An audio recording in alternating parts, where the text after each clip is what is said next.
How are you, masterpiece maker? You know that feeling in life that even if you've tried to do things the right way or you've given your best effort, you still feel a little bit lost. Especially when you think about your future. In today's episode, you will love my conversation with Ottar Jenssen, also known as Jo. Jo will talk about how the state of feeling lost led him to discover his true passion and enabled him to establish and build a brand in Scandinavia's luxury wedding film industry. We will delve into how his faith influenced his craft and so much more. I hope you're excited as I am, so stay tuned. As you know, on this show, we are very passionate about stories that build your faith and inspire your business. I am your host, Norbert Elnar, and welcome to the Making a Masterpiece podcast.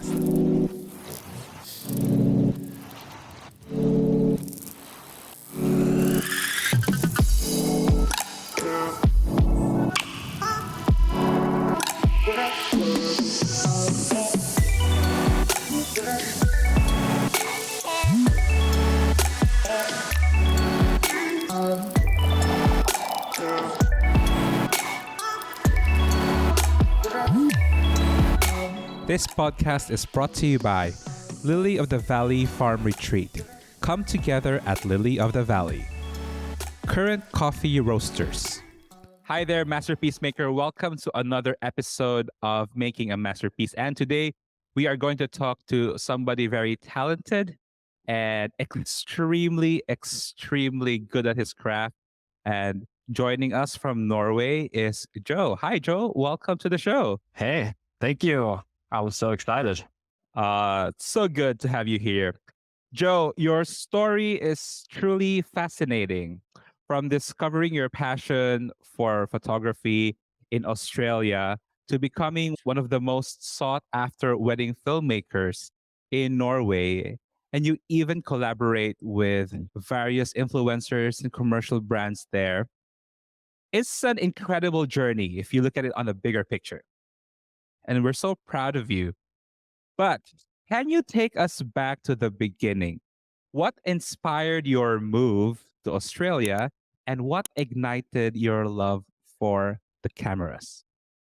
Yeah, that's an interesting story. And thanks for the compliments. I would see that myself, but I appreciate the good faith. I guess for me, it was a kind of a journey, I guess, for discovering my craft and discovering my passions in photography and videography and that sort of stuff. When I was young, I grew up in a good family. My mom died when I was young. And so I was growing up with my dad, my sister, my brother, and my grandparents. The years passed and I went to school and all that stuff. And I kind of felt a little bit lost. Because all my friends knew exactly what they wanted to do. I thought I was going to be a police officer for many years. And if you don't know, being a police officer here is almost as difficult as being a doctor. And so my grades weren't that good. And I guess it came to my last year of high school, I guess you could call it that, my year 13, where both my siblings had gone to a Bible college, and I was kind of thinking about going as well in Australia. And so I decided to do that. In high school, I did a media kind of oriented high school. So I learned about photography and graphic design and film and stuff like that. So it was kind of a very familiar thing, and I enjoyed it a little bit, but I guess the technical stuff and the literature and all that made me kind of think it was kind of boring. Oh, wow. Yeah. And so I kind of lost my, I guess, interest in photographing. I previously had photographed everything. I grew up a lot with my grandparents. So they live in the countryside with mountains and forests and lakes and stuff like that. And so I usually brought my camera with me up in the mountains, photographed things and stuff like that. And then I moved to Australia as a 19-year-old, Mm-hmm. totally alone, bought a car. My dad came with me for a few weeks and we bought a car. Like I got settled in. I put my camera because I brought my camera as well. It was Yeah. a Canon 6D, I think it was. Oh, wow. Yeah. And I brought my camera on. I put it on my table or my office desk where I used to study. Didn't touch it for 6 months. Oh, wow. And That's crazy. I mean, clearly you brought the camera with you, but you didn't touch it for 6 months. yeah. So I guess like studying in Bible college in Hillsong College in Sydney, there's a lot of creative people. I actually didn't go to the media. Let me just stream. Yeah, the media stream. So I went to the production stream, learning sound and stuff because I've been doing that in church back home. When 6 months had passed, there was a new intake, and one guy from my intake named Dawson, he moved in the house I was living in. Mm-hmm. And he was like this urban explorer, like kind of vibey, moody photographer, did a lot of like rooftops and stuff like that. And so I asked him one time if I could join him, like just out for like a photo shoot at the beach or something. And so I came with him, brought my camera for like the first time in 6, maybe even 7 months. And I guess I fell in love with it again. Oh, wow. And then your relationship with your camera started again. Yeah. From there on, it was like an uphill, like growing relationship. That's amazing. Yeah. And obviously you went back to Norway and then started to do weddings. And I'm just curious, from somebody who has a caliber like you, can you tell us, for you, what is a good picture? Oh, wow. I think a good picture is a picture that speaks, because you can photograph some picture with your phone and it's like, oh, okay, it's a nice photo of like my sibling or my girlfriend or like my friend or something like that, but it doesn't really speak to anyone else than you. Mm-hmm. And so I guess a photo, especially like in the wedding industry, if it doesn't speak like volumes of love or connection, I would say that's a good photograph instead of like getting in technical stuff. Okay, that's very interesting what you said. For you, a good picture is a photo that speaks volumes of connection and love. Yeah. Oh, that's amazing. That's awesome. Yeah. That, so it's not even about the kind of shutter speed or the aperture. I mean, of course it matters, but you're saying that what the picture communicates is more important than the settings of your camera. Absolutely. Absolutely. So like I have like my settings that I'm used to, and I usually like try to have a nice little narrow aperture, and the shutter speed shouldn't be too fast or too slow, and like stuff like that, and composition and stuff like that. But I would say if the composition is wrong, if the settings is wrong, but the image speaks something, there's something in the photo, like at least when there's two people in love, Mm-hmm. if it speaks their relationship and their connection, it's a good photo. That is like, it's a very interesting idea and concept, because I think a lot of the people are obsessed with getting the most fancy cameras or lenses. And I mean, yeah, I know it really affects that, but I feel like applying that mindset, it really changes the way you see and take pictures. Absolutely. Yeah. Absolutely. Joe, I have another question. Like, can you highlight a particular project or picture, in any case, that made you say that this is something that you're called to do and you want to do for a longer period of your life? Any particular project or photo? Sure. I would say it's more of a combination of of projects, but I could highlight some. Like one guy that I know is married to my cousin. He's a evangelist and travels in Africa and Asia and like, yeah, mostly in Africa, but Asia as well. And preach the gospel. This was maybe a year and a half ago. He asked me to come with him to Burkina Faso, which is like a country where there's like, yeah, it's an unstable country, very unstable. So I did come with him, and obviously I was filming and photographing their stay there. And it was something to see how people live, how hungry people are for God, and being able to tell a story to, I guess, show us privileged people, to get them to be a part of the ministry in Africa. And I guess that's kind of one of the examples where like this is something I'm definitely gonna do for a while. Mm. Yeah.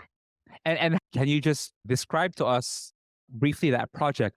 Are Mm. you did you cover like rallies, or was it more like were you filming testimonies? Yeah. So I came down there as more of a content creator. And then I was obviously very passionate about it when I came down there. And I'm like, wow, this is amazing.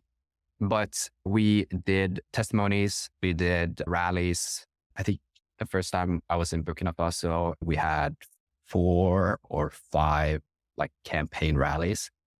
So I filmed that. I filmed like parts of the landscapes and people and in villages, how they were living, and made a little bit bigger movie to tell Burkina Faso's story, which is basically they've been struggling with terrorism, a lot of state coups. I guess like in just 2 or 3 years, they've had like 4 or 5 state coups. Wow. Okay. Yeah. Well, I'm imagining as you were telling your story, I'm imagining that you're in the middle of this movement and you have your camera. It's like your tool. You're capturing content. You're building the story in your head. And I know as a creative, we sort of like really adapt quickly to our environment and try to find, a good way to tell the story. And since you're there and then you see the people in the ministry doing a lot of things, you're not preaching, you're not on stage, you're just really behind the scene. Yeah. I'm curious to ask, like, what was going on in your head? Because, like, you see people getting saved, you see people, the real emotions pouring out, and then you have to be quick and you have to be very sort of like alert in everything. But how was that experience building your own faith while you're also doing a job? Yeah, I guess it's very weird to be in like a place where one part is there's about 95% of the population is Muslim and is practicing Muslims. The rest isn't, just, they're not Christian either. So seeing people that obviously they're interested or intrigued of this festival or this campaign with white people coming here and talking about stuff. But to see that there's thousands of Muslim people that respond so hungrily to the message, it's a whole different, like, it's hard to explain how impactful and eye-opening like the power of God is. We know like big concerts or big festivals here in Europe where like Christian people come. Yeah. And you can't compare like the, I understand. Yeah. And so not that we aren't hungry for God, but you can see that the hope and the grace and the hunger for these things is like, it's so much more visible. What an honor, hey? Like, I think when you grow up in church and you see people getting saved, every single Sunday, once, there you have 1 or 2. Yeah. You're already like, it's a feast, but like being that environment we're seeing thousands and people like we encounter God. Yeah. That's And on top of that, in the Muslim world, it's very dangerous to change your faith. And so mm, many of these people wanting to receive Jesus, they are a little bit afraid as well, because they might be cast out from their families. They might be cast out from their communities and basically lose their whole family because they saw the truth. yeah, wow. That's a very uh heart clenching, if I would say that, but it shifts the perspective. Mm. Okay. How does your faith influence the way you approach your craft? See, yeah, I kind of see it in a way where I can, at least for like, obviously the missions stuff is like a whole different part of it, but in like Yeah. weddings or portraits Or or commercials? commercials, I usually think that like that's the scriptures in somewhere, I can't remember where it is, but whatever you do in life, do it for the name of Sorry. Jesus. And so if you come in with that perspective, there's not much that can go wrong. And it's better for me as a Christian to take some photos. The world is overly sexualized. And if we're doing portraits, like a lot of people show a little bit too much, or like, yeah, kind of lean towards skin, but like people are good looking with their clothes as well. Yes, yes. I Oh, totally so, agree. yeah. Because I'm sure there's always like a pressure when you approach these kinds of portraits, because especially when you work in the sphere of commercials and secular environments, how do you Mhm. deal with that kind of pressure? Absolutely. I haven't been involved in too much of that. So I haven't, I guess, like high end fashion where like the fashion isn't anymore about clothes. I haven't been too much involved in that or experienced that yet. I'm very fortunate that most of my like fashion stuff, portraits, and I guess influencer stuff has been with good Christian people as well. Mm-mm. Um, but like keeping your boundaries, and if there's like a production manager who's like not Christian at all and they just want to sell a product, keep boundaries. If you lose a job just because you don't want to do like nudity, like Mhm. so be it, I guess. Well, you just have to draw the line, right? Like, Yeah. and that's a very, very strong character. What advice would you give to our fellow kingdom creatives who are doing their very best to make a meaningful impact in their work and maybe at this time not seeing any fruit? What would you tell them? Yeah. I would definitely tell them to keep on pushing, keep being faithful in your church. If you don't have a church, find one, be consistent in your church's life, not just on a Sunday or Friday or Saturday, but during Monday, Tuesday, Wednesday as well. So do that first, I guess, and keep trying to show people that you're good and that you have something else to provide, not just, I guess, worldly popular stuff. Mm. Yeah, grow your own art and then put it out for people to see. Yeah. And I know like as much as in your story, you've done the hard work of obviously learning the craft Mm, and you approach the mindset of just always giving glory in everything that you do. And in return, I know God will bless it. absolutely.